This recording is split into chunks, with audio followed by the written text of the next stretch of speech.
Defence land సంబంధించి గతంలో కలిసినప్పుడు ముఖ్యమంత్రి గారు మేము కలిసినప్పుడు ల్యాండ్స్ ఎలివేటెడ్ కారిడార్ నిర్మించుకోవడం కోసం వారు అప్పుడు అడిగితే వాటిని పరిగణలోకి ఇచ్చి శాంక్షన్ చేసినందుకు వారు కూడా ధన్యవాదాలు చెప్తూ మిగతా డిఫెన్స్ ల్యాండ్ సంబంధించి కూడా ఎక్స్చేంజ్ కింద మాకు కొంత ఇవ్వాల్సిందిగా వారిని కోరాం. వాటితో పాటు రాష్ట్రానికి సంబంధించిన ఐపీఎస్ ఆఫీసర్ క్యాడర్ స్ట్రెంత్ పెంచుకోవడానికి కావాల్సినటువంటి సంఖ్యను కూడా కావాలని చెప్పి వారిని కోరటం జరిగింది.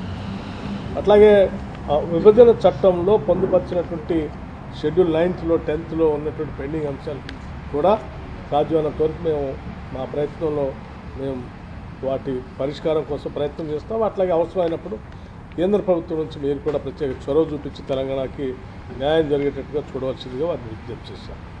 లేకపోతే హోంమంత్రి గారిని కూడా కలిసినప్పుడు వారికి కూడా వారి శాఖ ద్వారా తెలంగాణ రాష్ట్రానికి కావాల్సినటువంటి అంశాలని చాలా స్పష్టంగా చెప్పాం. అందులో ప్రాధాన్యత సంబంధించినటువంటి అంశం నిన్ను ప్రధానమంత్రి గారిని కలిసిన దాంట్లో అతి ముఖ్యమైన అంశం ఇంకోటి కూడా మర్చిపోయాం.